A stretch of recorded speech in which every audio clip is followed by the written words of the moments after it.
ಕರೆದರೆ ಬರುತ್ತಾರೆ. ಕರೆದರೆ ಬರುವರು ಅರಗಳಿಗಿರದಲೆ ಕರಕಶ ಹೃದಯಗಳಲ್ಲ. ನಮ್ಮ ಗುರುರಾಯರು ಮಹಾನ್ ಕರುಣಾಶಾಲಿಗಳು. ಕಲಿಯುಗದ ಭವಣೆಯಲ್ಲಿ ನೊಂದು ಬೆಂದು ಸಾತ್ವಿಕ ಜೀವಿಯು ಅವರಲ್ಲಿ ಶರಣಾಗತನಾಗಿ ಓಡಿ ಬಂದವನನ್ನು ಕರವೆತ್ತೆ ಹಿಡಿದು ಅನುಗ್ರಹ ಮಾಡುವ ದಯಾಶಾಲಿಗಳು. ಅವರ ಹೃದಯವು ಬಹಳ ಮೃದುವಾಗಿದೆ. ಭಕ್ತರ ಕಷ್ಟವನ್ನು ನೋಡುವವರಲ್ಲ ಅವರು. ತಕ್ಷಣವೇ ಭಕ್ತನ ಕಷ್ಟ ಪರಂಪರೆಯನ್ನು ಹೋಗಲಾಡಿಸುವ ಮಹಾನ್ ಗುರುಗಳು ಅವರು. ಅಂತಹ ಗುರುಗಳ ಬಳಿಗೆ ಹೋಗದ ವ್ಯಕ್ತಿಯು ದುರ್ಭಾಗ್ಯನು ಎಂದು ದಾಸರು ಅಭಿಪ್ರಾಯಪಟ್ಟಿದ್ದಾರೆ. ಮಂತ್ರಾಲಯದಲ್ಲಿ ಕಲ್ಪವೃಕ್ಷ ಕಾಮಧೇನುಗಳು ಸ್ಥಿರವಾಗಿ ಒಂದು ಅಂಶದಿಂದ ನೆಲೆಯಾಗಿ ನಿಂತಿವೆ.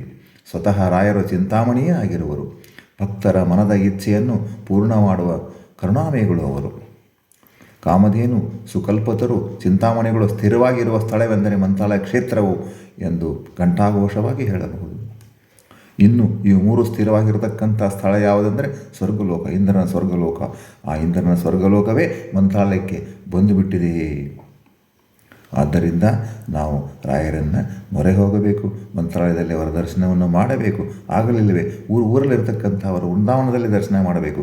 ಆಗಲಿಲ್ಲವೇ ಮನೆಯಲ್ಲಿ ಇರತಕ್ಕಂಥ ಅವರ ಭಾವಚಿತ್ರಗಳಿಗೆ ನಮಸ್ಕಾರ ಮಾಡಬೇಕು. ಆಗಲಿಲ್ಲವೇ ಮನಸ್ಸಿನಲ್ಲೇ ಗುರುರಾಯರನ್ನು ನೆನೆಯಬೇಕು. ಎಲ್ಲಿದ್ದರೂ ಕೂಡ ಅನುಗ್ರಹ ಮಾಡ್ತಾರೆ. ಮೊದಲು ನಾವು ರಾಯರನ್ನು ಮೊರೆ ಹೋಗಬೇಕು. ಅವರು ನಮಗೆ ಲೌಕಿಕ ಕಾಮನೆಗಳನ್ನು ಅನುಗರಿಸುವರು. ಆದರೆ ಲೌಕಿಕ ಬೇಡಿಕೆಗಳು ಅತ್ಯಂತ ಅಲ್ಪವಾದ ಬೇಡಿಕೆಗಳು ಎಂದು ನಾವು ತಿಳಿದುಕೊಳ್ಳಬೇಕು. ಯಾಕಂದರೆ ಗುರುರಾಯರು ದೊಡ್ಡವರು. ಅವರ ಹತ್ರ ಸುಮ್ಮನೆ ಲೌಕಿಕ ಕಾಮನೆಗಳನ್ನು ಕೇಳಿ ಅಷ್ಟಕ್ಕೆ ತೃಪ್ತರಾಗುವುದು ಬೇಡ. ಲೌಕಿಕ ಕಾಮನೆ ಬೇಕು, ಆದರೂ ಇನ್ನೂ ನಮಗೆ ಹೆಚ್ಚು ಹೆಚ್ಚು ಕಾಮನೆಗಳಿವೆ. ಜ್ಞಾನ ಇತ್ಯಾದಿ ಭಕ್ತಿ ವರೆಗೆ ಕೂಡಿದಂತೆ ನಾವು ಕೇಳ್ಕೋಬೇಕು. ಈ ದೇಹವು ಸ್ಥಿರವಲ್ಲ ಎಂಬ ಚಿಂತನೆಯು ನಮಗೆ ಬರಬೇಕು. ಅದೇ ಸಾತ್ವಿಕರ ಲಕ್ಷಣ. ರಾಯರಲ್ಲಿ ಮನಸ್ಸಿಟ್ಟವನನ್ನು ರಾಯರು ಈ ಚಿಂತನೆಯತ್ತ ಕರೆದೊಯ್ಯುವರು. ಹೈಯರ್ ಲೆವೆಲ್, ಹೈಯರ್ ಪ್ಲೇನ್ದಲ್ಲಿ ನಾವು ಥಿಂಕ್ ಮಾಡಬೇಕು. ಮಗುವಿಗೆ ವ್ಯಾಧಿ ಬಂದಾಗ ಬೆಲ್ಲದಲ್ಲಿ ಔಷಧವನ್ನು ಸೇರಿಸಿ ತಾಯಿಯು ನೀಡುವ ಹಾಗೆ ಎಂದು ಶ್ರೀ ಹರಿಕಥಾ ಸಾರದಲ್ಲಿ ಹೇಳಿದ್ದನ್ನು ನಾವು ತಿಳಿದುಕೊಳ್ಳಬೇಕು. ಹಾಗೆಯೇ ರಾಯರು ಮೊದಲು ನಮಗೆ ಲೌಕಿಕ ಕಷ್ಟಗಳನ್ನು ಕಳೆದು ನಮ್ಮ ಮನಸ್ಸನ್ನು ಪರಮಾತ್ಮನತ್ತ ಸಂಚರಿಸುವಂತೆ ಮಾಡುವರು. ಅವರು ಪ್ರಹ್ಲಾದರಾಗಿದ್ದಾಗ ದೈತ್ಯ ಬಾಲಕರನ್ನು ಸಾತ್ವಿಕ ಚಿಂತನೆಯಂತೆ ಹೋಗಲು ಅನುಗ್ರಹಿಸಿಲ್ಲವೇ? ನಮ್ಮನ್ನು ಪರಚಿಂತನೆಯಲ್ಲಿ ಮುನ್ನುಗ್ಗುವಂತೆ ರಾಯರು ಅನುಗ್ರಹಿಸುವರು. ಪರಮಾತ್ಮನ ಚಿಂತನೆಯಲ್ಲಿ ಮುನ್ನುಗ್ಗುವಂತೆ ರಾಯರು ಅನುಗ್ರಹಿಸುವರು. ಎಂತಹ ಕರುಣಾಡುವರು ರಾಯರು! ಜ್ಞಾನವಿಲ್ಲದೆ ಮೋಕ್ಷವಿಲ್ಲ, ಏನಾದರೇನು ಎಂಬ ದಾಸವಾಣಿಯನ್ನು ನಾವು ಅಕ್ಷರಸ್ಯ ಅನುಸರಿಸುವಂತೆ ಅನುಗ್ರಹಿಸುವರು ರಾಯರು. ಆದ್ದರಿಂದ ನಾವು ರಾಯರಲ್ಲಿ ಏನು ಬೇಕು ಬೇಡಬೇಕಂದ್ರೆ ಜ್ಞಾನ, ಭಕ್ತಿ, ವೈರಾಗ್ಯಕ್ಕೆ ಬೇಡಬೇಕು. ಲೌಕಿಕ ಕಾಮನೆಗಳು ಓಕೆ, ಯಾಕೆಂದ್ರೆ ನಮಗೆ ಕಷ್ಟ ಇದೆ, ಕಷ್ಟ ಪರಿಸರಿಸಂತ ಬೇಡಿಕೊಳ್ಳೋಣ. ಬೇಡಿದರೆ ಒಡೆಯನ ಬೇಡೋಣ, ಹಾಗೆ ಬೇಡಿದರೆ ರಾಯರನ್ನು ಬೇಡೋಣ.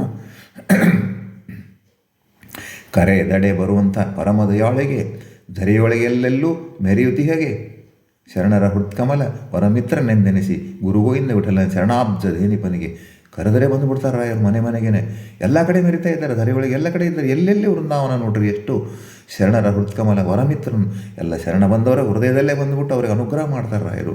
ಗುರು ಗೋವಿಂದ ವಿಠಲನ ಶರಣಾಬ್ಜ ಧೇನಿಪನಿಗೆ ಅಂತ ಗುರು ಗೋವಿಂದ ವಿಠಲ ದಾಸರು ಹೇಳಿದ್ದಾರೆ.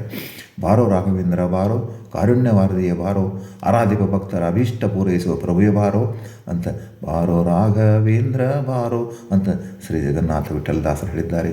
ನಾನೇಕೆ ಚಿಂತಿಸಲಿ, ನಾನೇಕೆ ಧ್ಯಾನಿಸಲಿ, ತಾನಾಗಿ ಶ್ರೀ ರಾಘವೇಂದ್ರ ಇತಿ ಒಲಿಯುವ ವಾಸುದೇವ ವಿಠಲ ಕಂಠದಿಂದ ಶ್ರೀ ವ್ಯಾಸ ತತ್ವಜ್ಞ ಹೇಳಿದ್ದಾರೆ.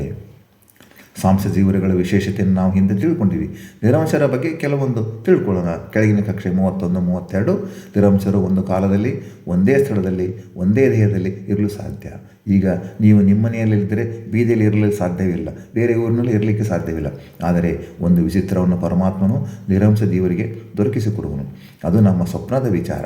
ಪರಮಾತ್ಮನು ನಮ್ಮ ಸ್ವಪ್ನದಲ್ಲಿ ಕಾಣುವ ಜನರ, ಆನೆ, ಕುದುರೆ ಇತ್ಯಾದಿ ಪ್ರಾಣಿಗಳ ಅಂಶವನ್ನು ಬೇರ್ಪಡಿಸಿ ಅವರ ಸ್ಥೂಲ ದೇಹಗಳಂತೆ ಬೇರೆ ದೇಹಗಳನ್ನು ಸೃಷ್ಟಿಸಿ ಸ್ವಪ್ನಗಳಲ್ಲಿ ತೋರಿಸಿ ಭೋಗವನ್ನು ಉಂಟು ಮಾಡುತ್ತಾನೆ.